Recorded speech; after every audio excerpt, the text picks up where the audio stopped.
Commission together என்ற செமினாருக்கு நான் ஒவ்வொருவரையும் நான் வரவேற்கிறேன். உங்கள் வீட்டிலிருந்தே உங்களை நான் வரவேற்கிறேன். மும்பையிலே நாம் கருத்தரங்குக்காக நாம் ஒன்று சேர்ந்து இருக்க வேண்டும். எப்படி இருந்தாலும் நம்முடைய தற்போதுள்ள சூழ்நிலை அப்படிப்பட்ட காரியத்தை செய்ய நமக்கு அனுமதிக்கவில்லை. ஆக ஒவ்வொருவரையும் நாம் ஒன்று இணைக்க இந்த ஒரு மெத்தடை நாம் பயன்படுத்துகிறோம். நிச்சயமாகவே ஒரு மகிழ்ச்சியான ஒரு நிகழ்வு இது. ஜூலியும் நானும் இந்த ஒரு விதத்திலே உங்களோடு கூட வருவது. இந்த கருத்தரங்கு 3 நாட்களுக்காக திட்டமிடப்பட்டு இருக்கிறது. இன்றைக்கு, நாளைக்கு, நாளை மறுநாள் நம் ஒவ்வொருவரோடும் கூட தேவன் இடைப்படுவார் என்று சொல்லி நான் நம்புகிறேன். நான் ஜெபித்துக் கொண்டிருக்கிறேன். ஆக ஜூலியை உங்களோடு கூட பகிர்ந்து கொள்ள வேதத்திலிருந்து சில வார்த்தைகளை, வசனங்களை உங்களுக்கு படிக்க நான் விரும்புகிறேன்.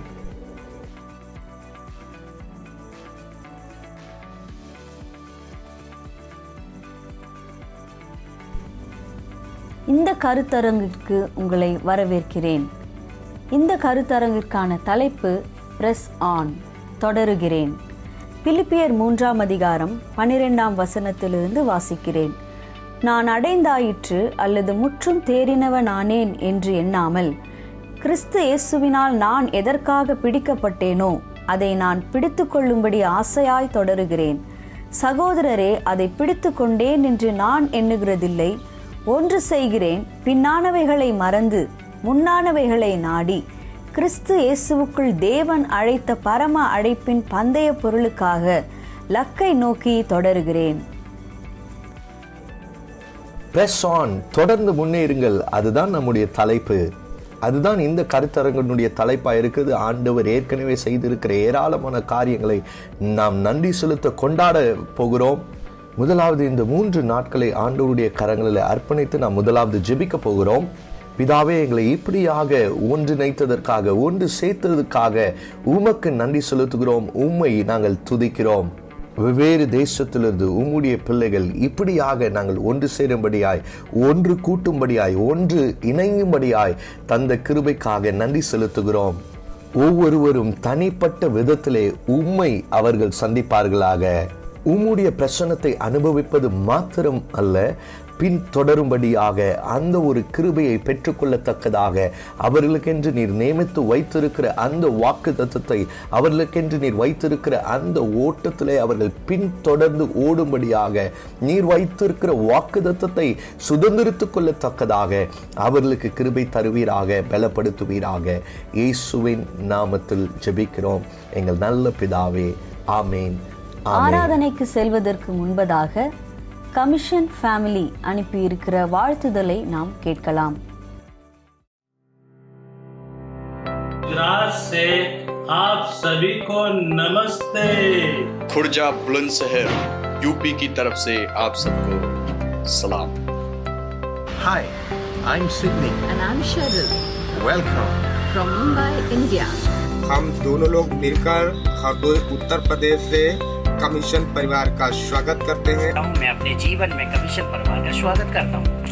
नाशिक इंडिया मधून सर्वांना ख्रिस्तामध्ये सलाम। हम दोनों लोग हरदोई उत्तर प्रदेश से कमीशन परिवार का स्वागत करते हैं। धन्यवाद। नाम विजेंद्र कुमार निगम है। मैं फरुखाबाद उत्तर प्रदेश में रहकर प्रभु की सेवा करता हूँ। द लॉर्ड, मेरा नाम देवेश कुमार है। मेरी वाइफ, मेरा नाम रजनी है। हम लोग उत्तर प्रदेश फरुखाबाद से हैं। हेलो, ग्रीटिंग्स फ्रॉम पोखरा, नेपाल। मैं जिला हरदोई उत्तर प्रदेश से हूँ और मैं कमीशन परिवार का स्वागत करता हूँ। Welcome to commission together. मेरा नाम पास्टर हरीश कुमार है। मैं सेवा करता हूँ दोनों मिलकर के, और कमीशन परिवार का दोनों हम स्वागत करते हैं।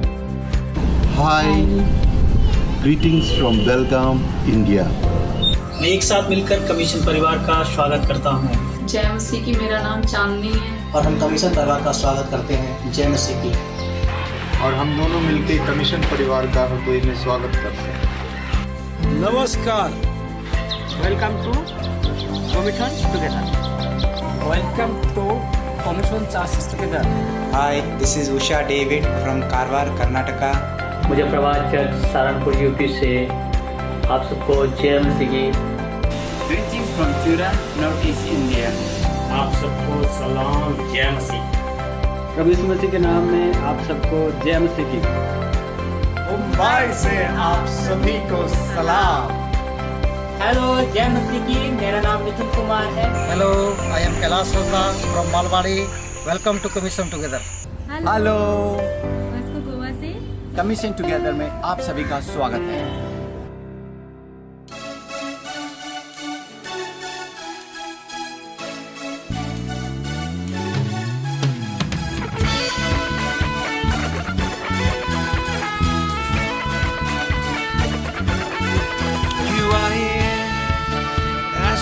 You are, you are riding on our praise, being thrown over everything. You are seated in our praise. This is prophetic, I can feel it in the air. We lift our praise and we change the atmosphere. With hearts open now, everybody singing out. Turn it up. This sound of praise, make it louder than any other. Oh, lift him up and shout his name over all.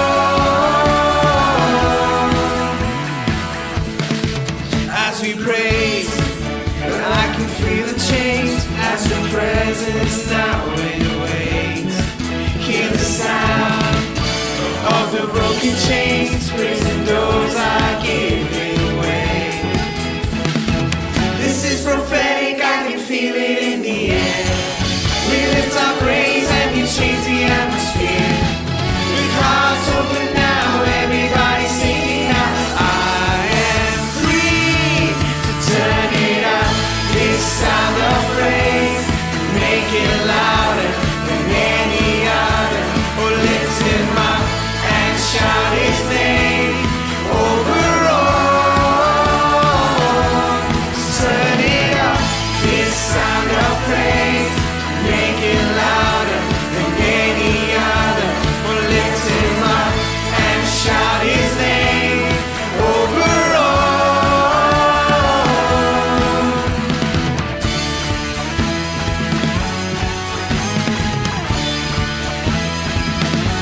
Our praise goes up, your rain comes down. Our praise goes up, your rain comes down. Our praise goes up, your rain comes down. Come on, sing it out. Our praise goes up, your rain comes down. With shouts of praise, we celebrate, King of glory entering. You are riding on our praise. Oh, turn it up, this sound of praise, make it louder than any other. Oh, lift him up and shout his name over all. Turn it up, this sound of praise, make it louder than any other. Oh, lift him up and shout his name over all.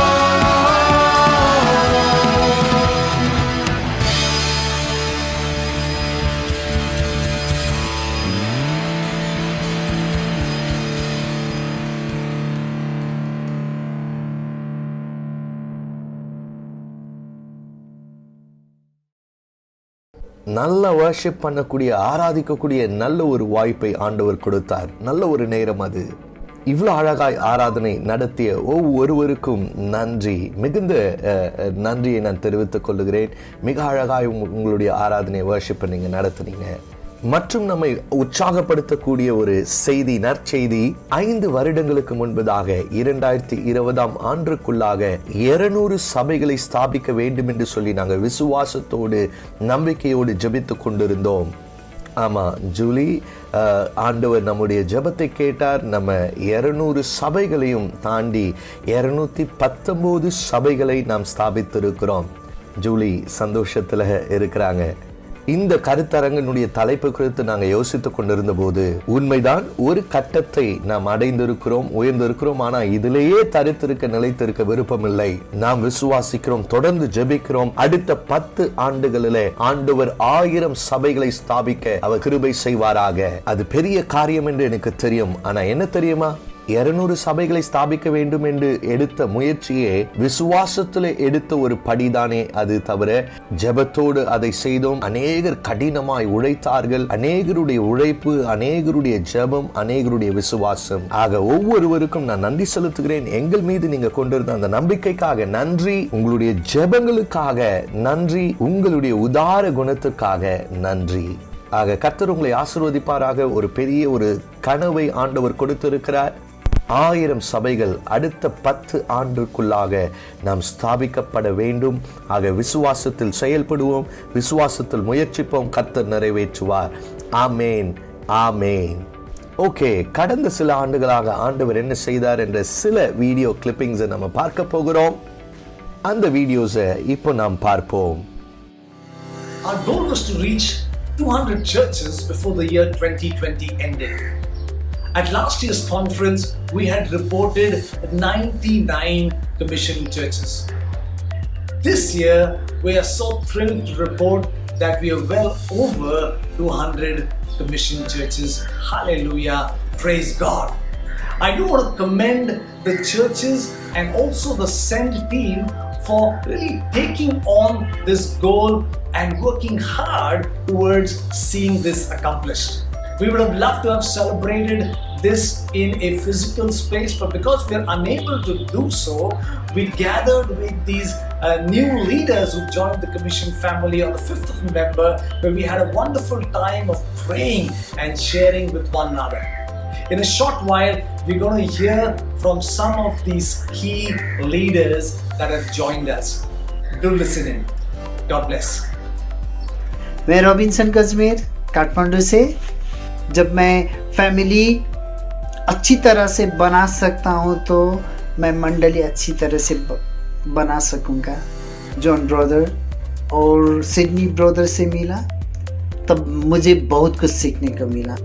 जो commissions का M से जो church स्थापना हो, establish करना, ये सब हम लोग मिलकर कर सकते हैं। I am Sushanto Bishwas from Bangladesh. I am very glad and very proud to have a part of Commission family. I saw the helping attitude of Commission that has positively impacted me. Last year, the apostolic leaders came to Bangladesh to train our leaders. It was a very effective effort and it was really fruitful for our leaders. We have 12 churches and many fellowship here. Greetings to you, name of our Lord Jesus Christ. I am Denish Sharkar from Bangladesh. I am very happy to be a part of Commission family. One thing that has positively impacted me about the Commission family that they regularly arrange the training program for our Bangladeshi leaders. Praise the Lord. मैं pastor Simon खुशी के साथ, बहुत से गर्व के साथ मैं आपको कमीशन के हर एक लीडर्स, हर एक फैमिली मेंबर्स को बहुत ही धन्यवाद कर रहा हूँ। और क्योंकि इन 3-4 सालों में हमने जैसे आपके साथ सहभागिता किया, आपके साथ हमने जैसे एक रिश्ता बनाया, तब से हमारे चर्च, हमारे कलीसिया आत्मिक रूप से और आगे बढ़ रहा है। और मैं कहना चाहता हूँ, जब से हमने कमीशन के साथ जुड़ा है तब से हमने सीखा है कि कैसे प्रभु में आगे बढ़े, कैसे सेवा में आगे बढ़े, कैसे हम कलीसिया स्थापना करने में आगे बढ़े। मेरा नाम दिवेश कुमार है और मैं बिहार राज्य से हूँ और ये मेरी पत्नी स्मिता कुमारी है। बिहार और झारखंड की कलीसिया एवं सहकर्मी की ओर से आप सबको जय मसीह की। मैं कमीशन परिवार के साथ मिलकर सेवकाई करना चाहता हूं, क्योंकि मैंने कमीशन परिवार में मैंने परमेश्वर में समर्पित परमेश्वर का महान दास पास्टर रंजीत एवं कमीशन परिवार को बाइबल की सच्चाई के आधार पर अगुवाई करने वाले पास्टर बीनू को पाया, जो दरअसल उन्होंने भारत एवं अन्य देशों के हर कोने में परमेश्वर की कलीसिया स्थापना करने की बोझ लिया है।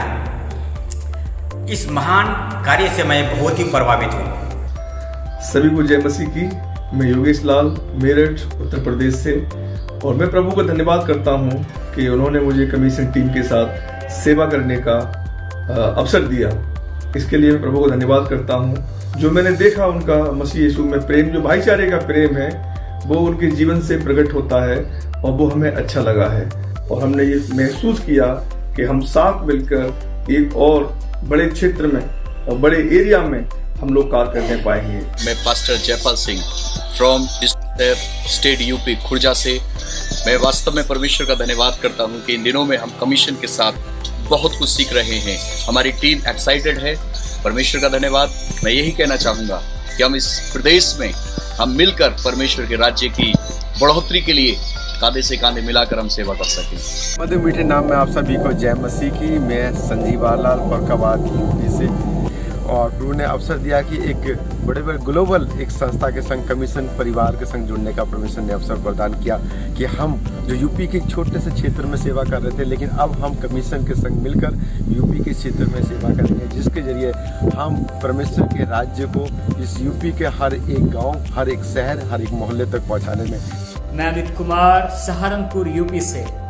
हम परमेश्वर का धन्यवाद करते हैं कमीशन चर्च के इस प्यार के लिए जो हमने उनके बीच में मसीह यीशु के नाम में पाया, और इस परिवार के साथ जुड़ते हुए में बड़ा आनंद महसूस हो रहा है, क्योंकि सच में हम एक साथ मिलकर, एक साथ चलकर परमेश्वर की देह को जो कलीसिया है उसकी प्रगति के लिए आगे बढ़ेंगे।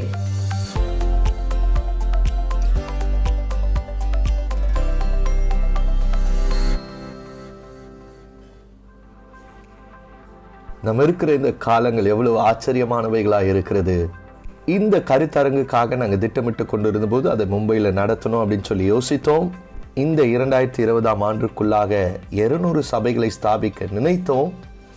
இந்த கருத்தரங்களை 2 பேர் இருக்க வேண்டும் என்று சொல்லி நாங்கள் வாஞ்சித்தோம். டெரி வர்கோ நியூ ஃப்ரண்டியர்ஸ்னுடைய தகப்பனாக அவர் இருக்கிறார். அநேக ஆண்டுகள் உண்மையாகவே அவர் நமக்கு பேருதவியாக இருந்திருக்கிறார்.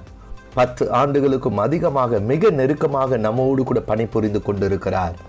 டெரி அண்ட் வெண்டி, கைன் ஹேதரும் நம்மோடு கூட இருக்க வேண்டும் என்று சொல்லி நாம் வாஞ்சித்தோம். மறுபடியுமாக இந்த சூழ்நிலை அவர்கள் நம்மோடு கூட இருக்க ஒரு தடையாக மாறிவிட்டது. ஆனால் டெரியை நான் கேட்டுக்கொண்டே ஒரு சிறிய ஒரு உற்சாகப்படுத்தக்கூடிய ஒரு வீடியோவை நீங்கள் எங்களுக்கு அனுப்ப வேண்டும். நம்முடைய இந்த ஒரு கூடுகைக்கு அவர் ஒரு உற்சாகப்படுத்தக்கூடிய வார்த்தைகளை அனுப்ப வேண்டும் என்று கேட்டுக்கொண்டேன். ஆக டெரி அவர்கள் பேசுவது நமக்கு ஒரு பெரிய மகிழ்ச்சி, அது நமக்கு ஒரு கிடைத்த ஒரு பெரிய ஒரு பாக்கியம்.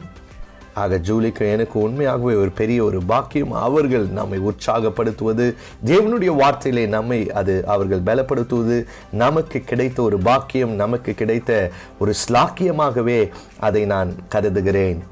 நீங்கள் உங்களுடைய வார்த்தைகளை பகிர்ந்து கொள்ளலாம் டெரி.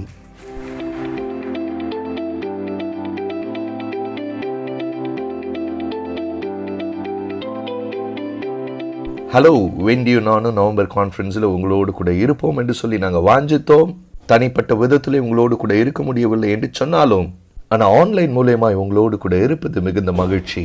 நான் உங்களோடு பகிர்ந்து கொள்ளுகிற காரியங்கள் மூலியமாய் ஆண்டவர் உங்களோடு கூட இடைப்படுவார் என்று சொல்லி நான் நம்புகிறேன். சமீபத்தில் நடந்த இந்த குளோபல் மீட்டிங்ஸ் மூலியமாய் இந்தியா முழுவதுமாய் இருந்து அநேகர் உங்களுடைய வாழ்த்துதல்களை அனுப்பி வருகிறீர்கள். பெரிய ஒரு ஆசீர்வாதம், அது பெரிய ஒரு மகிழ்ச்சி. ஆண்டவர் உங்களுக்காக என்னுடைய இருதயத்தில் வைத்த வார்த்தை உங்களோடு பகிர்ந்து கொள்ளுகிறேன்.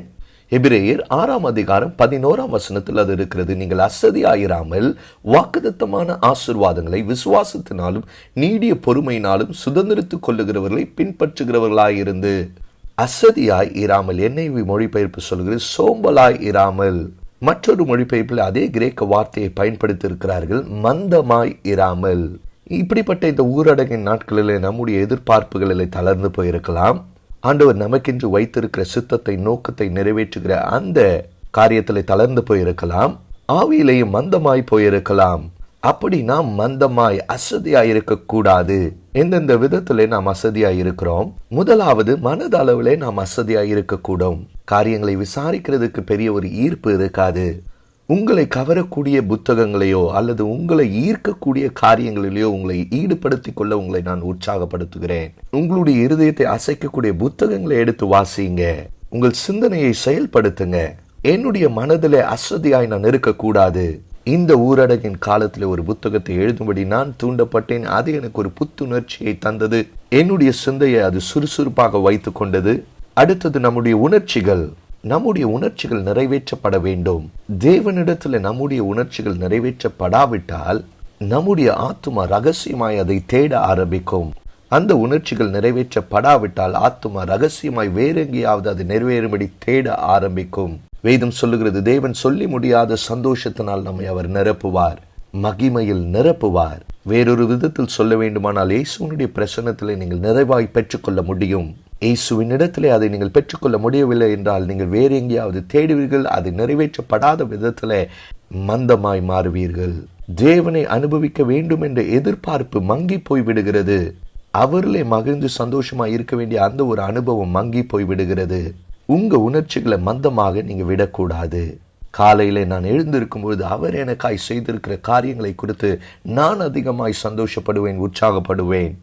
அவரை நீங்க அனுபவிங்க. அவருடைய அன்பை நீங்கள் அனுபவிங்க. உணர்ச்சி பூர்வமாய் நீங்கள் மந்தமாய் விடாதீர்கள்.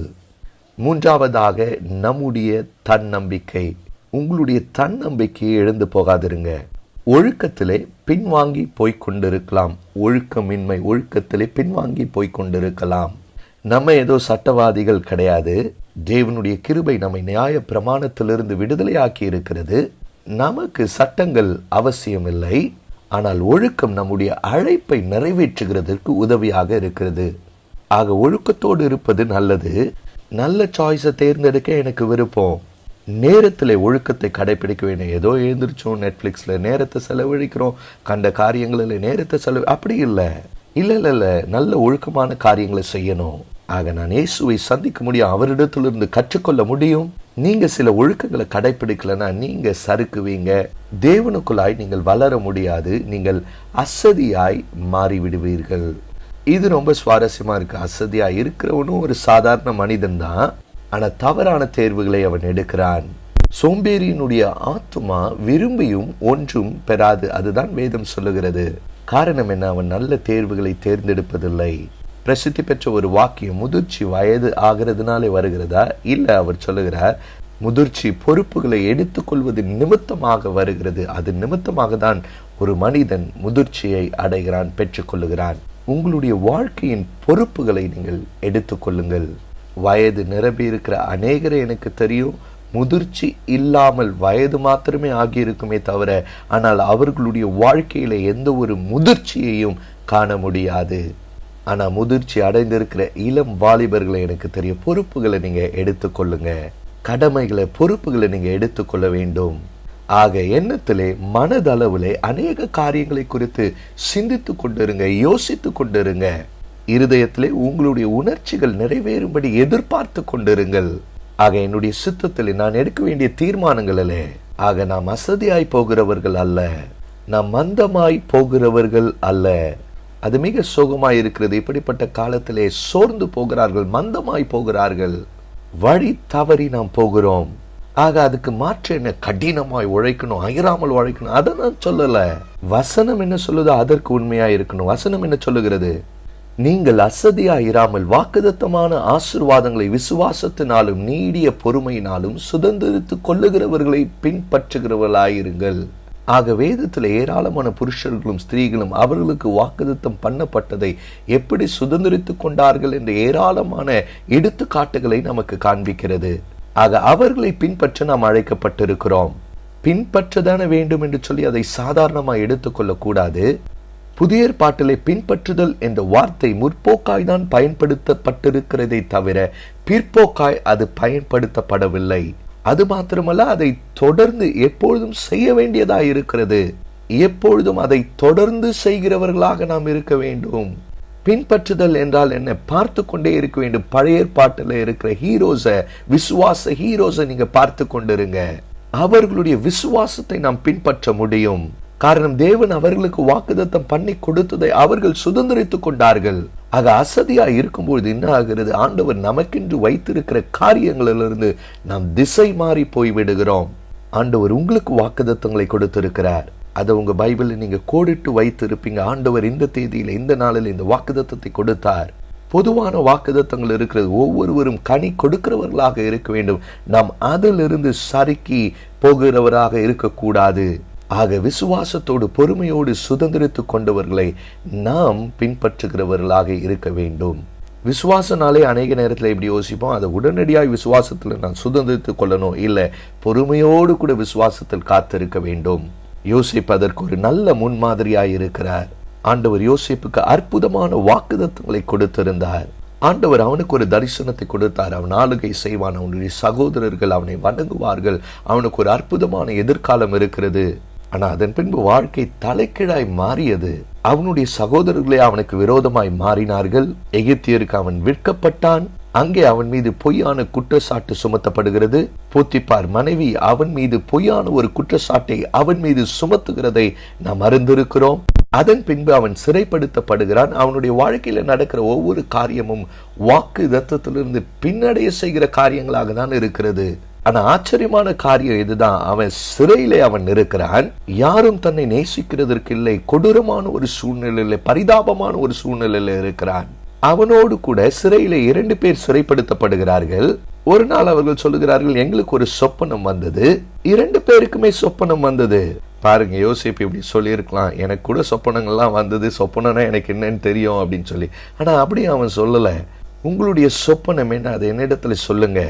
யோசிப்பு இன்னும் விசுவாசித்து கொண்டு இருக்கிறான். தன்னுடைய சொப்பனத்தில் ஆண்டவர் சொன்ன காரியங்கள் நிறைவேறும் என்று சொல்லி விசுவாசித்து கொண்டு இருக்கிறான். இன்னும் ஒரு சொப்பனம் வருகிறது. பார்வன் அந்த சொப்பனத்தை காண்கிறான். அந்த சொப்பனத்தினுடைய அர்த்தத்தை யோசிப்பு வெளிப்படுத்துகிறான். யோசிப்பினுடைய வாக்குத்தத்தங்கள் நிறைவேறுகிறது. தேவன் என்ன வாக்கு பண்ணி கொடுத்தாரோ அந்த வாக்குத்தத்தங்கள் அத்தனையும் அவன் சுதந்திரித்துக் கொள்ளுகிறான். எகிப்தின் முதன் மந்திரியாய் மாறுகிறான். ஆண்டவர் என்ன வாக்குத்தத்தம் பண்ணினாரோ அது நிறைவேறுகிறது. அதே தான் தாவீதினுடைய வாழ்க்கையிலும் நாம் பார்க்கிறோம். தாவீதுக்கும் வாக்குத்தத்தங்கள் கொடுக்கப்படுகிறது. ஆனால் எல்லாம் தவறாக தான் அவன் வாழ்க்கையில நடக்கிறது. முதலாவது ஒரு பெரிய ஆளை போல அவன் காட்சி அளித்தாலும் கோலியாத்தை அவன் வென்று வீழ்த்துகிறான். சவுல் இராணுவத்திலே தலைவனாய் மாறுகிறான். அதன் பின்பு சவுல் இவனுக்கு விரோதமாய் மாறிவிடுகிறான். இவன் மீது அம்புகளை ஈட்டிகளை அவன் எய்கிறான். எனக்கு வாக்குத்தத்தம் கொடுக்கப்பட்டது, ஆனா எல்லாம் தவறாக நடந்து கொண்டிருக்கிறதே. ஒரு நாள் தனக்கு மிகவும் நெருக்கமான சிநேகிதனாகிய யோனத்தான் இடத்துல அவன் சொல்லுகிறான், சவுளுடைய கரங்களாலே நான் செத்து போவேன்.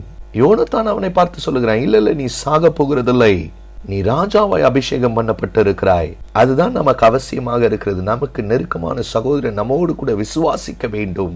ஆனாலும் இந்த ஊரடங்கின் நாட்களில் அப்படிப்பட்ட காரியங்கள் தான் நடக்கிறது. நமக்கு நெருக்கமானவர்களோடு கூட ஐக்கியம் கொள்ள முடியவில்லை. ஆக அப்படிப்பட்டவர்களை நீங்க தொடர்ந்து கொள்ளுங்க. ஒருவருக்காக ஒருவர் நீங்க கூட நில்லுங்கள். உங்க சகோதரன் ஒருவேளை வாழ்க்கையில கீழ்நோக்கி சென்று கொண்டிருக்கலாம். தேவனுடைய இருதயத்திற்கு ஏற்ற ஒரு தாசன் சோர்ந்து போய் சொல்லுகிறான், இல்ல இல்ல, நான் செத்து போக போகிறேன். யோனத்தான் சொல்லுகிறான், இல்ல, நீ சாக போகிறதில்ல, நீ ராஜாவாய் மாற போகிறாய். அவனுடைய விசுவாசத்தை அவன் புதுப்பிக்கிறான். அப்படிப்பட்டவர்கள் நமக்கு அவசியமாயிருக்கிறது, தேவையாயிருக்கிறது. சபையானது அப்படிதான் செயல்பட வேண்டும். ஒருவருக்காக ஒருவர் நாம் செயல்பட வேண்டும், இருக்க வேண்டும். ஒருவரை ஒருவர் நாம் உற்சாகப்படுத்த வேண்டும். ஒருவரை ஒருவர் நாம் ஆசீர்வதிக்க வேண்டும். அது நிமித்தமாய் வாக்குத்தத்தம் பண்ணப்பட்டதை நாம் தவறவிடக்கூடாது. இந்த வசனத்தினுடைய முக்கியத்துவம் அதுதான். ஆண்டவர் வாக்குத்தத்தம் பண்ணி இருக்கிறார். அதை விசுவாசத்தோடு பொறுமையோடு கூட நாம் அதை சுதந்திரித்துக் கொள்ள வேண்டும். இது ஆபிரகாமை குறித்து சொல்லுகிறது. அவன் விசுவாசத்தில் பலப்பட்டான். தேவன் வாக்குத்தத்தம் பண்ணினதை நிறைவேற்ற வல்லவராய் இருக்கிறார் என்று முழு நிச்சயமாய் நம்பி தேவனை மகிமைப்படுத்தி விசுவாசத்தில் வல்லவனானான் என்று சொல்லி நாம் ரோமர் 4ஆம் அதிகாரத்தில் வாசிக்கிறோம். தேவனுடைய வாக்குத்தத்தத்தை குறித்து அவன் அவ்விசுவாசமாய் சந்தேகப்படாமல் விசுவாசித்தான் என்று சொல்லி நாம் பார்க்கிறோம். ஆண்டவர் வாக்கு பண்ணி இருப்பார் என்று சொன்னால் அதை நிச்சயமாய் நிறைவேற்றுவார். நிறைவேற்றப்பட முடியாதது என்று சொல்லி தேவனால் ஒன்றும் இல்லை. ஆக நீங்க ஆபிரகாமை பாருங்க, அவனுடைய வாக்குத்தத்தம் நிறைவேறுகிற காலம் வரைக்கும் அதுல காத்திருக்கும் போது அவன் சோர்ந்து போகவில்லை, தளர்ந்து போகவில்லை. விசுவாசத்தில் அவன் வல்லவனாய் மாறினான், பலப்பட்டான் என்று சொல்லி பார்க்கிறோம். அவனுடைய விசுவாசத்திலே வல்லவனாய் மாறினான், விசுவாசத்திலே அவன் வளர்ந்தான் என்று சொல்லி பார்க்கிறோம். முழு நிச்சயமாய் நம்பினான். ஆண்டவர் வாக்கு பண்ணியிருக்கிறார், அதை நிறைவேற்றுவார். அவன் ஆண்டவரை துதித்தான். ஆக எனக்கு பிரியமான நண்பர்களே, ஆண்டவரை நாம் துதிப்போம். அவரை நாம் துதிப்போம். அவர் வாக்கு பண்ணி கொடுத்திருக்கிறதிலிருந்து நாம் தளர்ந்து போக வேண்டாம். அதை நாம் ஆதாயப்படுத்திக் கொள்வோம். அதை நாம் சுதந்திரித்துக் கொள்வோம். ஆண்டவர் நமக்கென்று வைத்திருக்கிறதை சுதந்திரித்துக் கொள்வோம். ஏதோ அடிமையாக அதன் பின்பதாக ஓடுகிறவர்களாய் அல்ல. எனக்கு காலேபினுடைய கதை மிகவும் பிடிக்கும். காலேப் காத்திருக்க வேண்டியதா இருக்கிறது. முழு சந்ததியும் வனாந்தரத்திலே சுற்றி அலைந்து திரிந்து கொண்டிருந்த போது 40 வருடம் முடிவடைகிறதான வேளையிலே வாக்குதத்தம் பண்ணப்பட்ட அந்த தேசத்துக்கு அவன் திரும்பி வரும் பொழுது யோசுவாவின் இடத்திலே வந்து அவன் கேட்கிறான், எனக்கு இந்த மலை பட்டணத்தை தேசத்தை எனக்கு கொடு. ஆண்டவர் எனக்கு வாக்குதத்தம் பண்ணி கொடுத்த அந்த மலை தேசத்தை எனக்கு கொடு. 40 வயதுல எந்த பலன் இருந்ததோ அதே பலன் இந்த 80 வயதிலையும் எனக்கு இருக்கிறது. அது எனக்கு பிடிக்கும். உங்களுக்கு பிடிச்சிருக்காது? விசுவாசத்தில் இன்னும் உறுதியா இருக்கிறான். அவன் சென்று அந்த மலை பட்டணத்தை சுதந்திரித்துக் கொள்ளுகிறான். அவனுக்குள்ள இருந்த விசுவாசம் அவனுடைய பிள்ளைகள் மேலும் வருகிறது. அவனுடைய மகள்களும் அப்படிப்பட்ட விசுவாசத்தை உடையவர்களாக மாறுகிறார்கள். அந்த கதை உங்களுக்கு ஞாபகம் இருக்கிறதா? அந்த விசுவாசம் அடுத்த சந்ததிக்கும் கொடுக்கப்படுகிறது. அப்படி ஆண்டவர் நம்மை பலப்படுத்துவாராக. ஆக நாம் தரித்திருந்த ஆண்டவர் நமக்கென்று வைத்திருக்கிறதை சுதந்திரித்துக் கொள்ளுகிறவர்களாக, வாக்குதத்தம் பண்ணப்பட்டதை பெற்றுக்கொள்ளுவர்களாக நாம் இருப்போம். அநேக ஆண்டுகளுக்கு முன்பதாக பிரைட்டன்ல நான் சபை நடத்தி கொண்டிருந்தேன். எனக்கு நினைவு இருக்கிறது. ஆக ஒரு பெரிய வேர் ஹவுஸை வாங்க வேண்டிய ஒரு சூழ்நிலை. அநேக கூட்டங்களை நாங்கள் நடத்துகிறதற்கு எங்களுக்கு ஒரு பெரிய இடம் தேவைப்பட்டது. அநேக பணங்களை நான் சேகரிக்க வேண்டியதாக இருந்தது. வருடத்திலே 3 நன்கொடை கொடுக்கிற நாள் எங்களுக்கு இருந்தது. ஆக நாங்க ஆண்டவரிடத்துல கேட்டோம், ஒவ்வொரு நன்கொடை கொடுக்கிற நாளிலையும் 100,000 பவுண்ட்ஸ் ஒவ்வொரு நன்கொடை நாளிலையும் நாங்க சேகரிக்க உதவி செய்யும் என்று சொல்லி. ஸ்பிரிங் கிஃப்ட் டே நடந்தது, 100,000 ரைஸ் பண்ணோம். சம்மர் கிஃப்ட் டே நடந்தது, 100,000 பவுண்ட்ஸை நாங்க ரைஸ் பண்ணினோம். ஆட்டம் கிஃப்ட் டேவில் 85,000 பவுண்ட்ஸ் தான் ரைஸ் பண்ண முடிந்தது. நான் ஆண்டவருக்கு நன்றி செலுத்தினேன். 85,000 பவுண்ட்ஸ் அது ஒரு பெரிய காரியம். ஆக சபைக்கு நான் அறிவித்த காணிக்கையானது 85,000 பவுண்ட்ஸ் தான் வந்திருக்கிறது. ஆக இந்த ஆண்டிலேயே 200,000 பவுண்ட்ஸ் நம்ம சேகரித்தோம். ஆக ஒரே ஆண்டிலேயே 285 பவுண்ட்ஸ் சேகரிக்க ஆண்டவர் கிருபை செய்தார். ஆக நான் அது எனக்கு போதும் என்று சொல்லி நான் யோசித்துக் கொண்டிருந்த வேளையில் ஆண்டவர் இடைப்பட்ட, நீ 100% ஆசீர்வாதத்துக்காக கேட்ட 85,000 பவுண்ட்ஸ் போதுமா என்று சொல்லி, இல்லை ஆண்டவரே, எனக்கு 100% வாக்குதத்தம் நிறைவேற வேண்டும் என்று சொல்லி நான் கேட்டேன். ஆனால் எதுவும் நடக்காதது போலதான் இருந்தது. அந்த வாக்குதத்தத்தை நான் தவற விடுகிறது போல இருந்தது. எனக்கு பிரியமான சகோதர சகோதரிகளே, இந்த கடினமான சூழ்நிலையில நாம் அசதியாய் இருக்க வேண்டாம். நாம் மந்தமாய் போக வேண்டாம். விசுவாசத்திலே வாக்குதத்தம் பண்ணப்பட்டதை சுதந்திரித்துக் கொண்டவர்களை நாம் பின்பற்றுவோம்.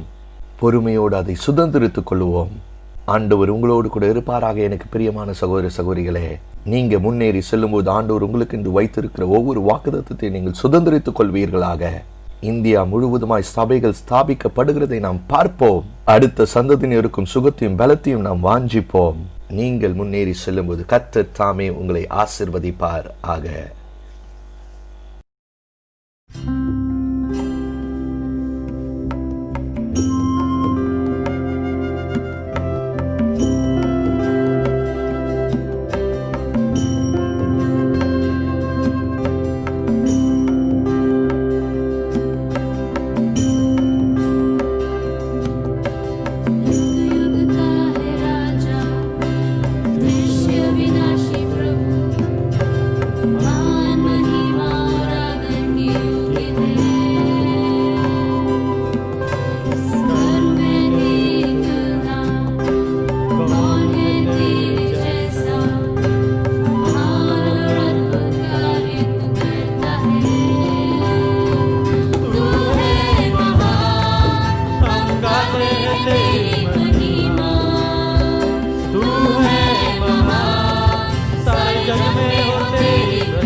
வினோவும் நானும் சிட்னியையும் ஷெரிலையும் அநேக ஆண்டுகளாகவே அறிந்திருக்கிறோம். லிவிங் வேர்ட் சபையிலே சிட்னி ஒரு மூத்த தலைவராக இருக்கிறார்.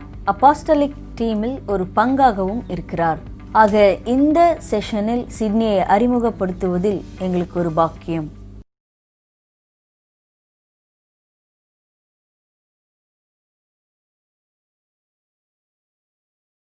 ஹலோ எல்லாம் ஆன்லைன்ல நடக்கிறது. கடந்த 7 மாதங்கள் மிகவும் வித்தியாசமாக செயல்பட்டு கொண்டிருக்கிறோம். கொரோனா நம்மை டொரோனா என்ற இந்தி வார்த்தையிலே தேவனை நினைப்பூட்டி இருக்கிறது. பயப்படக்கூடாது என்ற வார்த்தையை நமக்கு நினைப்பூட்டுகிறது. அது மாத்திரமல்ல, கைரோனா என்று சொல்லி நாம் கற்றுக்கொண்டு இருக்கிறோம்.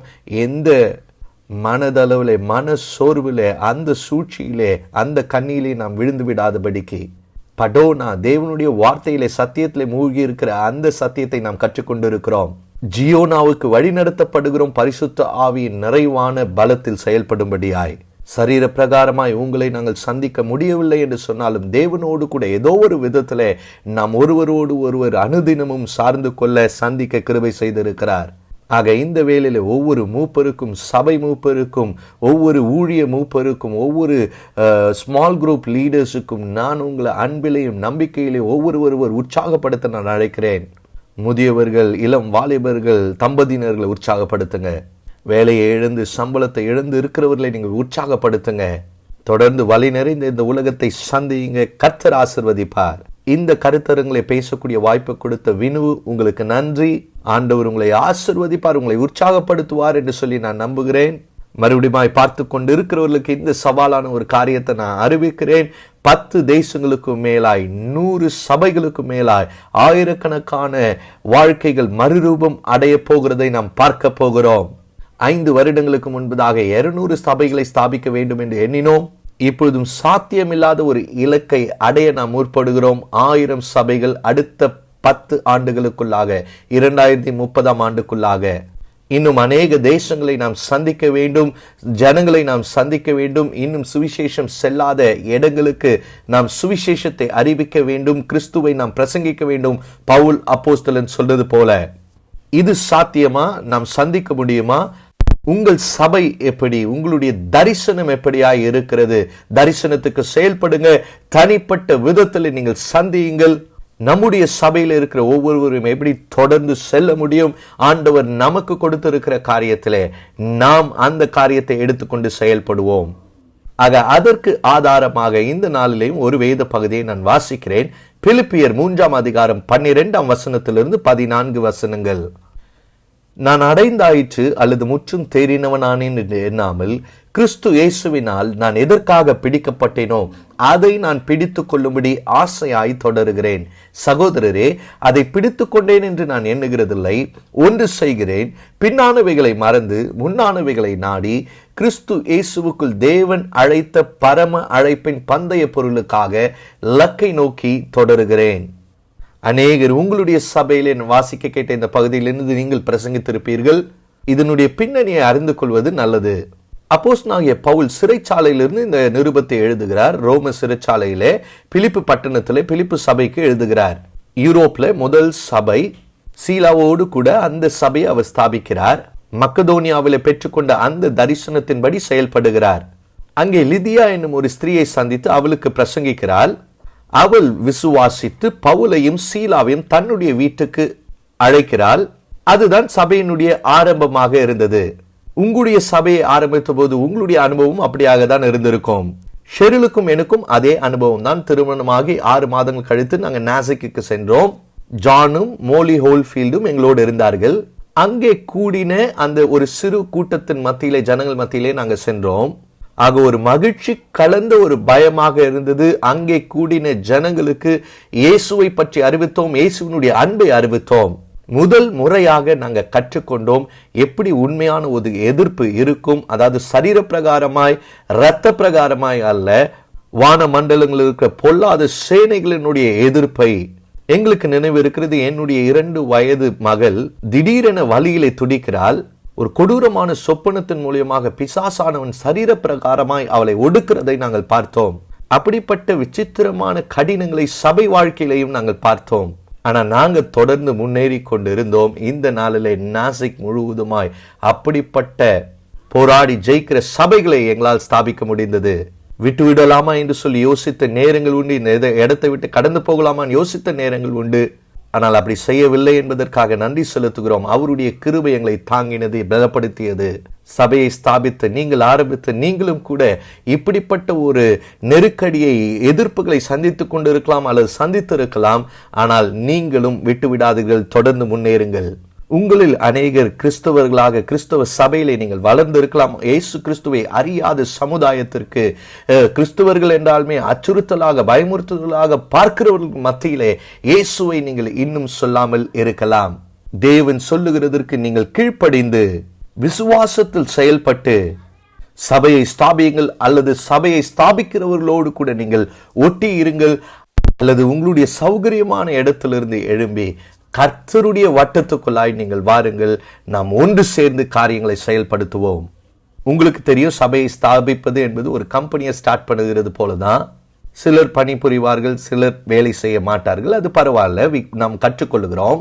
விசுவாசத்தில் படிகளை நாம் எடுத்து வைக்கும்போது உன்னுடைய ராஜ்யம் கட்டப்படும்படியாக இந்த உலகம், இந்த கடல்கள் அவருடைய பிரசனத்தினால் மூடும்படியாக விசுவாசத்தில் நாம் செயல்படுவோம். இப்பொழுது நாம் மும்பையில் இருக்கிறோம். மும்பையிலே ஒவ்வொரு பகுதியிலும் சபையை ஆரம்பிக்க வேண்டும், ஸ்தாபிக்க வேண்டும் என்று செயல்படுகிறோம். ஒவ்வொரு தேசத்திலேயும், மாநிலத்திலேயும், பட்டணத்திலேயும், ஒவ்வொரு பகுதியிலேயும் கமிஷனோடு கூட இணைந்து சபையை ஸ்தாபிக்க செயல்படுகிறோம். ஆக லோக்கல் சபையானது கமிஷன் குடும்பத்தின் மூலமாய் வருகிற சகோதர சகோதரி மூலமாய் வருகிற உதவியை, அந்த பலத்தை அவர்கள் மகிழும்படியாய், அனுபவிக்கும்படியாய். இப்பொழுதும் பவுலுக்கு பிலிப்பியர்கள் எழுதின பகுதிக்கு செல்வோம். இந்த வேத பகுதியிலிருந்து வருகிற தலைப்பை நாம் அறிந்திருக்கிறோம். விட்டு விடாமல் விடாமுயற்சியாய் நாம் முன்னேறி சொல்லி கொண்டே இருக்க வேண்டும். தொடர்ந்து செல்ல வேண்டும். முன்னேறி செல்வதை விட்டுவிடக்கூடாது, தொடர்ந்து முன் செல்ல வேண்டும். ஒரு 3 அற்புதமான சிந்தனையை பவுல் நமக்கு கொடுக்கிறார். முதலாவது இலக்கு, இரண்டாவது மறக்க வேண்டும், மூன்றாவது விடாமுயற்சி.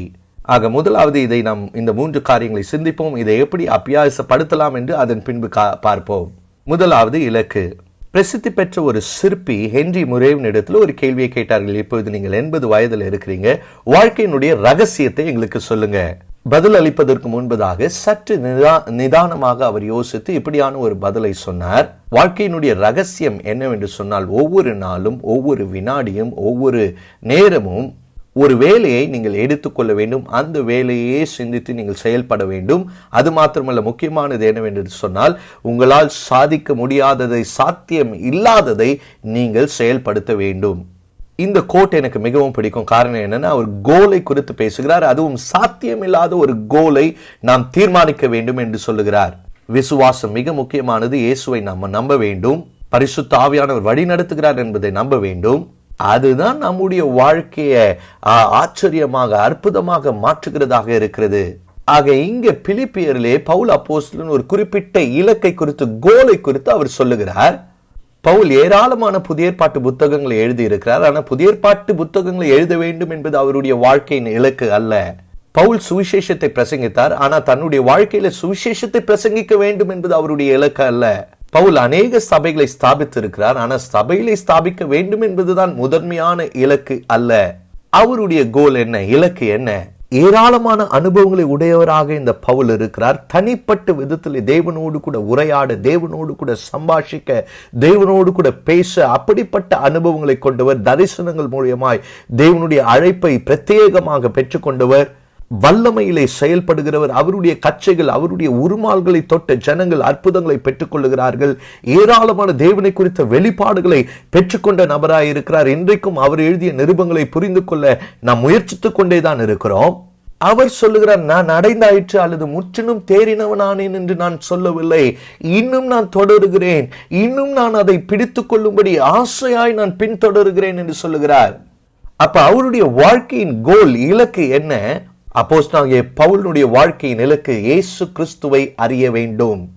இங்கே அவர் தன்னுடைய முதன்மையான இலக்கை அவர் சொல்லுகிறார். 10ஆம் வசனம், 11ஆம் வசனம், அதுல நியூ லிவிங் டிரான்ஸ்லேஷன்ல மிக அழகாய் மொழிபெயர்க்கப்பட்டிருக்கிறது. நான் இயேசு கிறிஸ்துவை அறிய வேண்டும், அவரை மரித்தோரிலிருந்து எழுப்பின அந்த வல்லமையை நான் அனுபவிக்க வேண்டும், அவரோடு கூட பாடுபடுவோம், மரணத்தை பகிர்ந்து கொள்ளவும். ஆக ஏதோ ஒரு விதத்தில் அந்த மரித்தோரிலிருந்து உயிர்த்தெழுதலுடைய அனுபவத்தை நான் அனுபவிக்க வேண்டும். லக்கை நோக்கி நான் தொடருகிறேன். பவுலினுடைய முதன்மையான இலக்கு கிறிஸ்துவை அறிய வேண்டும் என்று சொன்னால் இன்றைக்கு அதே இலக்கு நம்முடையதாக இருக்க வேண்டும். அப்போஸ்தலனாகிய பவுலை போலவே அப்படிப்பட்ட ஒரு நெருக்கமான ஒரு ஞானத்தை அடைய வேண்டும் என்று செயல்படுகிறேனா, அல்லது சங்கீதக்காரன் எழுதுகிறது போல மான்கள் நீரோடையை வாஞ்சிக்கிறது போல நான் வாஞ்சிக்கிறேன் என்பதா எனக்கு தெரியவில்லை. ஆனால் நீங்களும் நானும் இயேசுவை அறிய வேண்டும் என்ற முதன்மையான இலக்கில நாம் செயல்பட வேண்டும். 1000 சபைகள் என்ற இலக்கோடு கூட நாம் செயல்படுகிறோம். ஒருவேளை 1500 2000 சபைகள் ஆண்டவர் வருகிறதுக்கு முன்பதாக நாம் ஸ்தாபிக்க முடியும். ஆனால் இயேசுவை அறியவில்லை என்று சொன்னால் எப்பொழுது பரிதாபமான ஒரு நிலைமையாக இருக்கும்.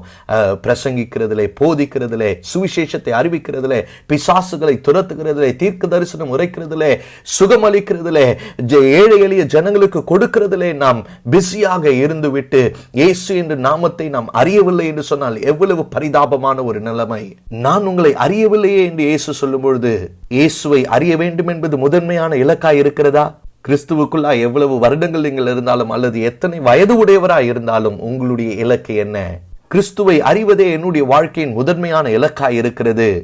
அது மாத்திரமல்ல, மற்றொரு இலக்கை அவர் கொடுக்கிறார். உங்களுடைய குடும்பத்தின் இலக்கை குறித்ததான காரியம் என்ன? உங்களுடைய குடும்பத்துக்கு என்று ஒரு இலக்கு இருக்கிறதா? ஆதியாகமம் 2:24-25 வசனங்கள். இது நிமித்தம் புருஷன் தன் தகப்பனையும் தன் தாயையும் விட்டு தன் மனைவியோடு இசைந்திருப்பான், அவர்கள் ஒரே மாம்சமாய் இருப்பார்கள். ஆதாமும் அவன் மனைவியுமாகிய இருவரும் நிர்வாணிகளாயிருந்தும் வெட்கப்படாதிருந்தார்கள். தகப்பனையும் தாயையும் விட்டு சரீர பிரகாரமாய், உணர்ச்சி பூர்வமாய், ஆவிக்குரிய பிரகாரமாய் வாழ்க்கை துணையோடு கூட இசைந்து இருப்பதை தேவனுடைய திருமணத்தின் திட்டமாய் இருக்கிறது. அநேக ஆண்டுகளாக என்னுடைய குடும்பம், மனைவி, பிள்ளைகளுக்கு அதிக முக்கியத்துவம் கொடுக்க வேண்டியதில்லை என்று சொல்லி தான் நான் யோசித்தேன். எவ்வளவு தவறாக நான் இருந்திருக்கிறேன். இந்த வசனத்திற்கு கீழாய் லூக்கா 14:26 கீழாய் நான் மறைந்து இருந்தேன். என்னுடைய குடும்பத்தை, என்னுடைய எல்லாவற்றையும் விட்டு முழு இருதயத்தோடு, ஆத்மாவோடு, சரீரத்தோடு தேவனிடத்தில் அன்பு கூற வேண்டும் என்று சொல்லி வலி நிறைந்த அனுபவத்தோடு கற்றுக்கொண்டு ஒரு பெரிய பாடத்தை நான் கற்றுக்கொண்டேன்.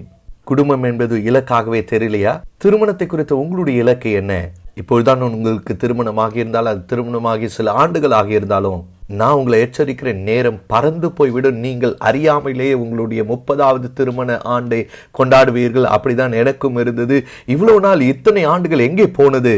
திருமணத்திற்கு அவ்வளவு முக்கியத்துவம், அவ்வளவு மதிப்பு இல்லாத ஒரு கால கட்டத்திலே தான் நாம் வாழ்ந்து கொண்டிருக்கிறோம். ஒரு இலக்கை காண்பிக்கிறதாக இருக்கிறது, கிறிஸ்துவனுடைய ரகசியத்தை வெளிப்படுத்துகிறதாக இருக்கிறது. அது மாத்திரமல்ல, எபேசியர் 5:32 சொன்ன வார்த்தைகள், சபை என்பது குடும்பங்களினுடைய குடும்பமாய் இருக்கிறது. ஒவ்வொரு குடும்பமும் முக்கியமானது. எப்படியாக திருமணம் செய்து கொள்ள வேண்டும், திருமண வாழ்க்கை நடத்த வேண்டும் என்ற காரியங்களிலே உங்களுடைய நேரத்தை செலவிடுகிறீர்களா? ஒரு வல்லுநர் சொல்கிறார், திருமணம் உடைக்கப்படுகிறதற்கு காரணம் அன்பின் குறைவின் நிமித்தமாய் அல்ல, திருமணத்தை எப்படி கையாள்வது என்று தெரியாதது நிமித்தமாய். ஆக திருமணத்தையும் குடும்பத்திற்கும் முன்னுரிமை கொடுங்கள். அதற்கு ஒரு இலக்கை நீங்கள் நிர்ணயிங்கள். ஆக உங்களுடைய இலக்கு என்ன? சபையை குறித்து உங்களுடைய 3வது இலக்கு என்ன? உங்களுடைய சபைக்கு ஒரு இலக்கு இருக்கா? உங்களுடைய வாழ்நாளிலே உங்கள் மூலியமாய் நிறைவேற்றக்கூடிய ஆண்டவர் கொடுத்த அந்த தரிசனத்திலே செயல்படுகிறீர்களா? என்னுடைய சபைக்கும் ஆண்டவர் எனக்கு ஒரு தரிசனத்தை கொடுத்து ஏதோ நான் பார்த்து கொண்டிருந்த, தேடிக்கொண்டிருந்த நிமித்தமாய் அல்ல. என்னுடைய சபையின் மூப்பர்கள் சிலர் எப்பொழுதுமே என்னிடத்தில் கேட்டுக்கொண்டிருப்பார்கள், நம்முடைய சபையை குறித்த திட்டம், ஆண்டவருடைய திட்டம் என்ன? ஆக அதை தெரிந்து கொள்ள எனக்கு 3 வருடங்கள் ஆனது. அதன் பின்புதான் நான் அந்த பயணத்திலே தொடர்ந்தேன். நான் நம்புகிறேன், ஒவ்வொரு சபையும் ஒவ்வொரு குடும்பம். ஆக சபையாய் ஸ்தாபித்ததற்கு ஆண்டவர் உங்களுக்கு என்று ஒரு குறிப்பிட்ட நோக்கத்தை வைத்திருக்கிறார். அந்த குழுவில் இருக்கிற தலைவரை அந்த வேலையை செய்யும்படி தேர்ந்தெடுக்கிறார். அவருக்காக, அவருடைய குழுவுக்காக ஊக்கமாய் ஜெபியுங்கள். தேவன் தம்முடைய ஜனங்களை எகிப்தின் அடிமைத்தனத்திலிருந்து விடுதலையாக்க தேவன் ஒரு மனிதனை தேர்ந்தெடுத்தார், மோசே. தேவன் தம்முடைய ஜனங்களை வாக்குத்தத்தம் பண்ணப்பட்ட தேசத்துக்கு கொண்டு செல்ல யோசுவா என்னும் மனிதனை தெரிந்து கொண்டார். உலகம் முழுவதுமா இருக்கிற குடும்பங்கள் இந்த குடும்பத்தின் மூலமா ஆசீர்வதிக்கப்பட ஆபிரகாமை தேவன் தெரிந்து கொண்டார். புறஜாதிகளை சந்திக்கும்படி தேவன் பிரத்யேக விதத்துல பவுலை தெரிந்து கொண்டார். ஆனா பேதுருவை யூதர்கள் மத்தியிலே ஊழியம் செய்ய தெரிந்து கொண்டார். வில்லியம் கேரியை இந்தியாவுக்கு அழைத்தார். ஹட்சன் டெய்லரை சீனாவுக்கு அழைத்தார். அந்தமான்ல உள்ள ஒரு பழங்குடி மக்களுக்கு ஊழியம் செய்யும்படி ஒரு வாலிபனை தெரிந்து கொண்டார். ஆண்டவர் உங்களை எங்கே அழைத்திருக்கிறார்? உங்களுடைய சபையை யார் மத்தியிலே செயல்படுத்த தேவன் அழைத்திருக்கிறார்? உங்களுடைய சபைக்கு, அந்த சமுதாயம், அந்த சபை என்ற ஒரு காரியத்திற்கு இலக்கு இருக்கிறதா? எனக்காக நான் நியமித்து வைத்திருக்கிற மற்றொரு இலக்கை நான் உங்களுக்கு சொல்லுகிறேன். இந்த நிச்சயமற்ற சூழ்நிலையில ஒரு திறவுகோலான இலக்கு. நம்முடைய மொமெண்ட்டை அது 50வது 60வது ஆண்டு வரைக்கும் எடுத்து செல்லக்கூடிய ஒரு திறவுகோல். அதுதான் 4வது திறவுகோல், உங்களுடைய தலைமைத்துவ குழுவிலே ஐக்கியத்தோடு இருப்பது. சங்கீதம் 133 சகோதரர் ஒருமித்து வாசம் பண்ணுவதை குறித்து பேசுகிறது. இந்த ஐக்கியத்தின் மூலியமா தான் ஆண்டவர் ஆசீர்வாதத்தை கட்டளையிடுகிறார். பிரதான ஆசாரியனுடைய தாடியிலிருந்து வழிகிற சீயோன் பர்வதத்திலே சபைக்கு ஊற்றப்படுகிற அபிஷேகம். எபேசியர் 4:3 இந்த ஐக்கியத்தை கடைபிடிக்க எல்லா முயற்சியும் எடுங்கள் என்று சொல்லி அவர் வற்புறுத்துகிறார். எல்லா முயற்சியும் நாம் எடுக்க வேண்டும். அதற்கு விடாமுயற்சி அவசியம். சில காரணங்களுக்காக இந்த ஐக்கியமானது மிக முக்கியமானதாக இருக்கிறது என்று சொல்லி நான் கருதுகிறேன். நான் அதிகம் ஆதிக்கம் செலுத்துகிறவன். என்னுடைய சித்தம் தான் நடைபெற வேண்டும். மற்றவர்கள் பார்க்காத காரியங்களை என்னால் பார்க்க முடியும். என்ன செய்ய வேண்டுமோ அதை சீக்கிரமாய் செய்ய வேண்டும். என்னால் தான் அதை செய்ய முடியும். மற்றவர்களால் அந்த வேகத்தில் அவர் செய்ய முடியாது. அவ்வளவு பொறுமையோடு கூட காத்திருக்க முடியாது. நான் யாரையும் சார்ந்திருக்க விரும்பல. நான் சுயமாய் செயல்படுகிற நபர். நல்ல ஒரு சபையை நான் நடத்த விரும்புகிறேன். ஆகவே தனியாய் செயல்பட நான் ஆசைப்படுகிறேன். ஆனால் தேவன் குழுவாக தான் செயல்படுகிறார். ஜெபத்திலே பிதாவிடத்திலே குமாரனாகிய இயேசு கிறிஸ்துவின் மூலமாய் கேட்கிறோம். பரிசுத்த ஆவியானவருடைய உதவியை கொண்டு நாம் கேட்கிறோம். ஆக அதுவே ஒரு கூட்டு வேலைக்கு முன்மாதிரியாய் இருக்கிறது. பவுல் ஒவ்வொரு சபையிலையும் மூப்பர்களை ஏற்படுத்த அவர் உற்சாகப்படுத்துகிறார். ஒரு குழுவாக நீங்கள் செயல்படுங்கள். கள்ள உபதேசத்திலிருந்து, தவறான உபதேசங்களிலிருந்து குழுவாய் வேலை செய்யும் பொழுது அதிலிருந்து நாம் தவிர்க்கப்படுகிறோம். என்னுடைய கால்களை அகலமாய் வைப்பதிலிருந்து நான் தவிர்க்கப்படுகிறேன். கடினமாய் பேசுவதோ அல்லது நிதானமாய் பேசுவதற்கோ ஒரு குழுவாய் செயல்படும் பொழுது அது உதவியாக இருக்கிறது. திருமணத்திலே ஐக்கியத்தின் அந்த இலக்கை நீங்கள் நிர்ணயிங்கள். தலைமைத்துவ குழுவிலே அதை முதன்மையாக்குங்கள். அடுத்த குறிப்புக்கு நாம் நகர்வோம். 2வது, மறந்து விடுவது. பவுல் தன்னுடைய இலக்கை தெளிவாக சொல்லிய பிறகு எவைகளை பின்பதாக விட்டுவிட வேண்டும் என்பதையும் அவர் குறிப்பிட்டு சொல்லுகிறார். பவுல் தன்னுடைய ஊழியத்தின் பாதையில ஏராளமான சாதனைகளை புரிந்திருக்கிறார். ஏராளமான வலி நிறைந்த அனுபவங்களூடாய் சென்றிருக்கிறார். ஆகவே நான் விசுவாசிக்கிறேன், நீங்க அவர் உற்சாகப்படுத்துகிறார். அது நல்லதா இருக்கட்டும், கெட்டதா இருக்கட்டும், அசிங்கமானதா இருக்கட்டும், எல்லாவற்றையும் மறந்து நீங்கள் செயல்பட வேண்டும். கிறிஸ்துவை பின்பற்றுகிற ஒரு தலைவராக 2 விஷயத்திலே நீங்கள் பாதிக்கக்கூடிய இடத்தில் இருக்கிறீர்கள். முதலாவது பெருமை. வெற்றியை கையாளுவதை காட்டிலும் தோல்வியை கையாளுவது சுலபம். யாக்கோபும் பேதுருவும் தேவன் பெருமையுள்ளவருக்கு எதிர்த்து நிற்கிறார் என்பதை நினைவுபடுத்துகிறார்கள். நான் அதிகமாக இதை குறித்து தியானித்திருக்கிறேன், ஜெபித்திருக்கிறேன். நான் அறிந்து கொண்டேன், நான் பெருமையிலே செயல்படுவேன் என்று சொன்னால் தப்பித்துக் கொள்வதற்கான வழியே இல்லை. நான் நம்பினேன், நான் தான் சிறந்தவன், என்னை விட சிறந்தவன் வேறு யாரும் இல்லை. நான் கற்றுக்கொண்ட என்னை விட சிறந்தவன் அல்லது இது மிக மோசமானது என்ற வார்த்தை அது பெருமைக்குரியதாக இருக்கிறது. ஆண்டவர் என்ன நேசிக்கிறார், நான் என்ன செய்கிறேன் அப்படின்றதுனால அல்ல, அல்லது எவ்வளவு நன்றாய் அதை பண்ணுகிறேன் அல்லது செய்யவில்லை என்பதற்காக அல்ல. அவர் என் மீது வைத்திருக்கிற அன்பு மாறாததா இருக்கிறது. சுற்றிலும் பதுங்கி இருக்கக்கூடிய பெருமையை நீங்க அறிந்திருக்கிறீர்களா? பெருமை நின்று உங்களை பாதுகாத்து கொள்ள காத்துக்கொள்ள நீங்கள் என்ன செய்கிறீர்கள்? அடுத்தது, மன்னியாத தன்மை.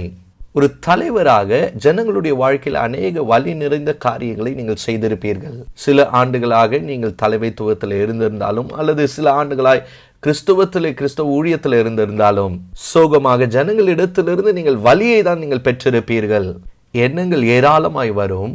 உங்களை எப்படி அவர்கள் நடத்தி இருக்க வேண்டும் அல்லது நீங்கள் எப்படி அவர்களிடத்தில் பேசி இருக்க வேண்டும்.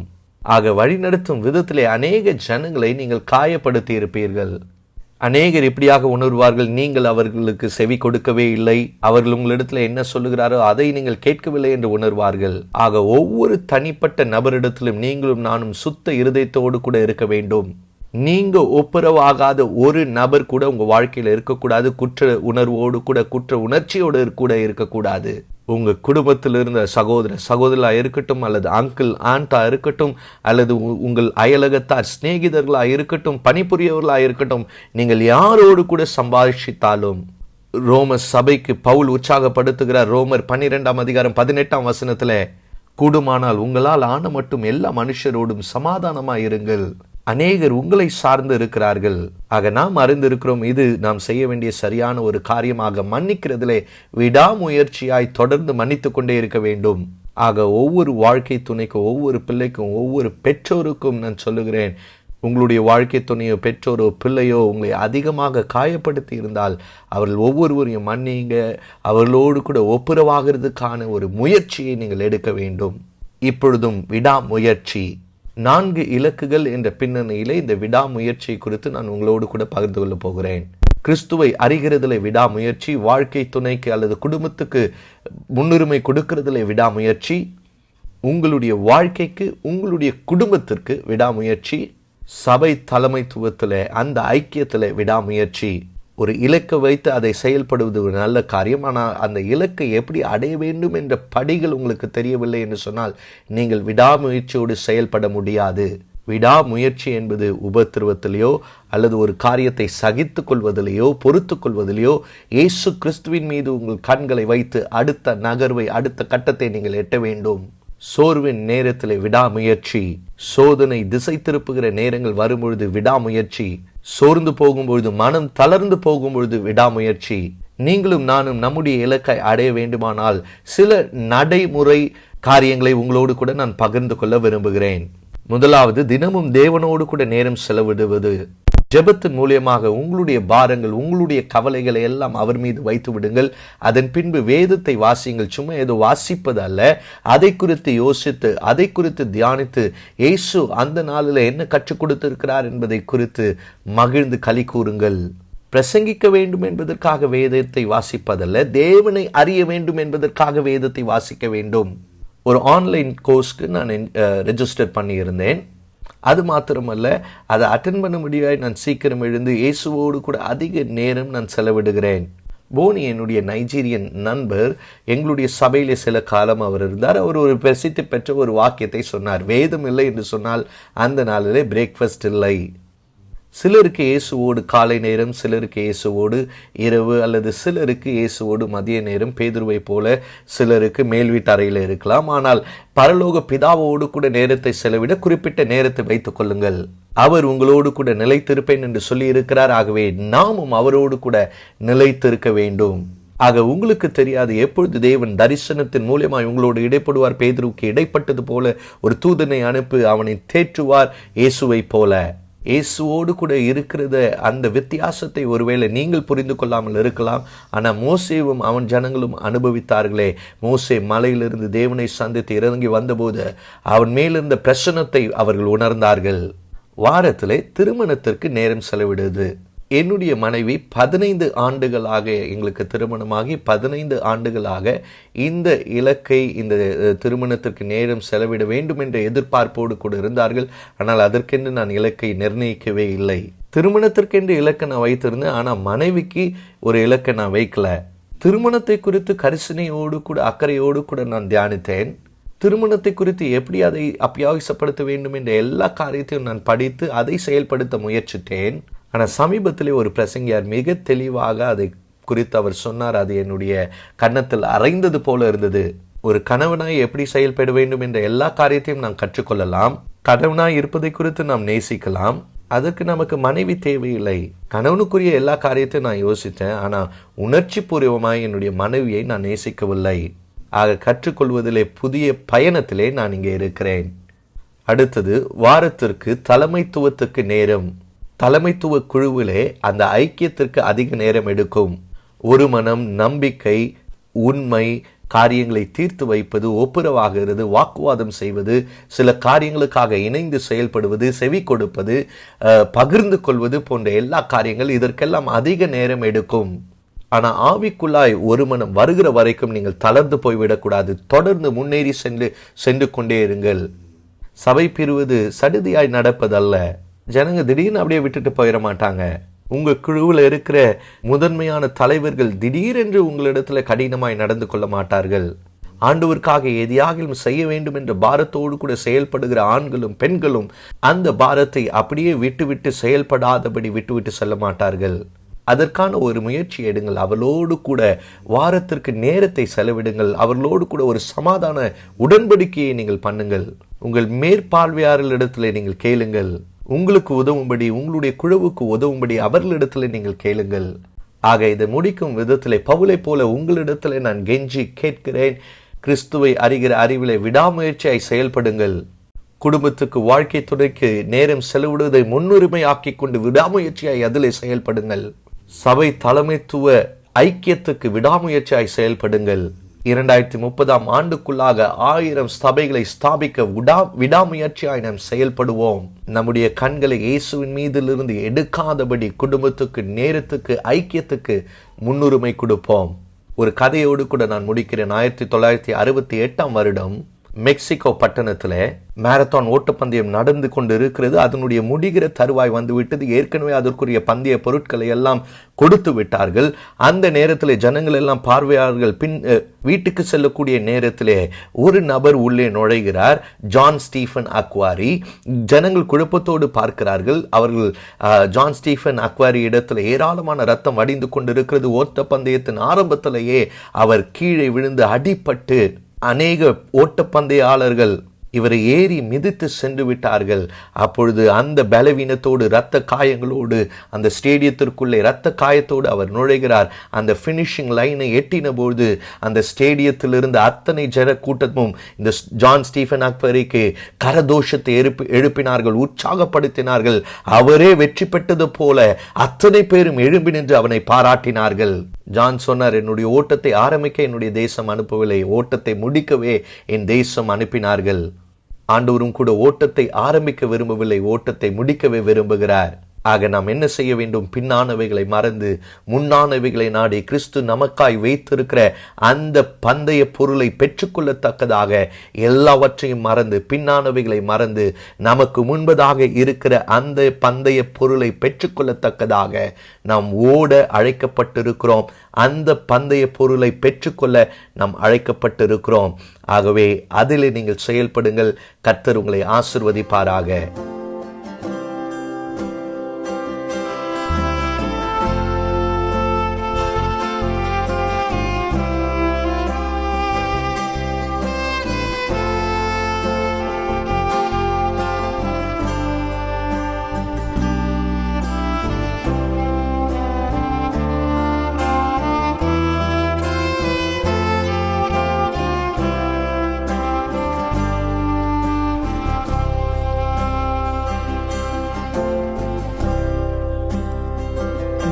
Gift of grace is Jesus my Redeemer.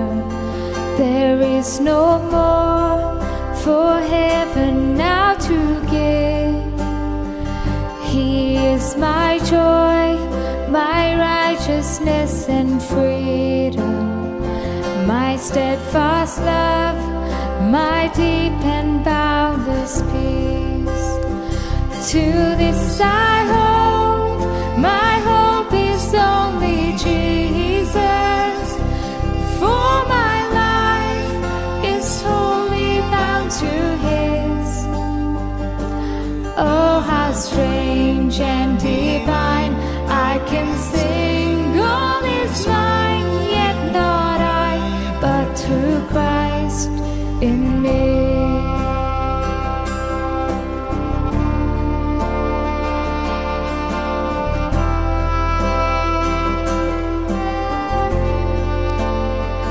The night is dark, but I am not forsaken, for by my side the Savior He will stay. I labor on in weakness and rejoicing, for in my need His power is displayed. To this I hold, my shepherd will defend me. Through the deepest valley He will lead. All the night has been won, and I shall overcome, yet not I, but through Christ in me.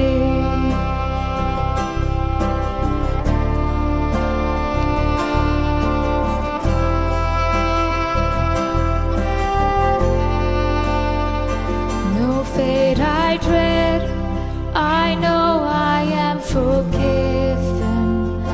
The future sure, the price it has been paid. For Jesus bled and suffered for my part, and he was raised to overthrow the grave. To this I hold, my sin has been defeated. Jesus now and ever is my plea. Oh, the chains are released, I can sing, I am free, yet not I, but through Christ in me.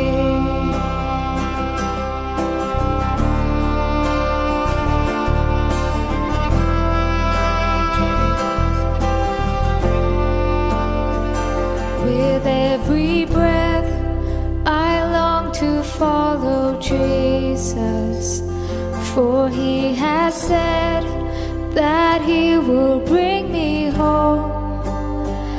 And day by day I know he will renew me, until I stand with joy before the throne. To this I hold, my hope is only Jesus. All the glory evermore to him.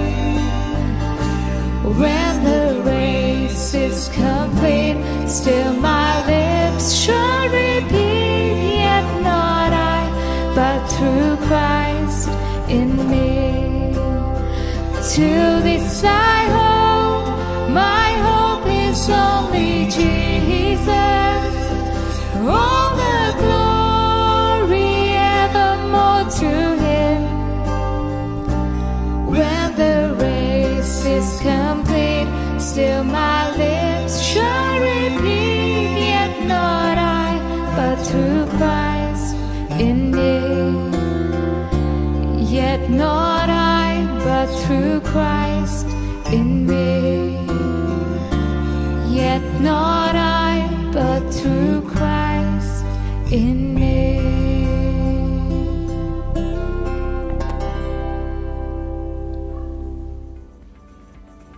Wow, எவ்வளவு நல்ல ஒரு வார்த்தை Sydney. உங்க வார்த்தைக்காக நான் நன்றி செலுத்துகிறேன். அந்த விடா முயற்சியை குறித்து நீங்க பேசின அந்த வார்த்தைகள் நிச்சயமாகவே எங்களை பலப்படுத்தி இருக்கிறது, எங்களை உற்சாகப்படுத்தி இருக்கிறது. முதல் நாள் எவ்வளவு அருமையாக அற்புதமாக இருந்தது. நான் சொல்றேன், அடுத்த 2 நாட்களும் மிக அற்புதமாக நம்மை உற்சாகப்படுத்தக்கூடிய பலப்படுத்தக்கூடிய நாட்களாய் இருக்க போகிறது. ஒரு நல்ல பலப்படுத்தக்கூடிய கருத்தரங்குக்காக நாம் ஜெபித்து கொண்டிருக்கிறோம். அதற்காக தான் நாம் வாஞ்சித்து கொண்டிருக்கிறோம். ஆக எங்களோடு கூட இணைந்ததற்கு நன்றி. உங்களுக்காக நாங்கள் ஜெபிக்க போகிறோம். அதன் பின்பு மறுநாள் நாளை சந்திப்போம். ஆண்டவரே, உமக்கு நன்றி செலுத்துகிறோம். இந்த அற்புதமான ஒரு நாளுக்காக நன்றி. அநேக காரியங்களை கற்றுக்கொள்ளும்படியாக நீர் எங்களுக்கு கிருபை பாராட்டினீர். உம்முடைய வார்த்தையிலே நாங்கள் பலப்பட எங்களுக்கு நீர் உதவி செய்தீர்.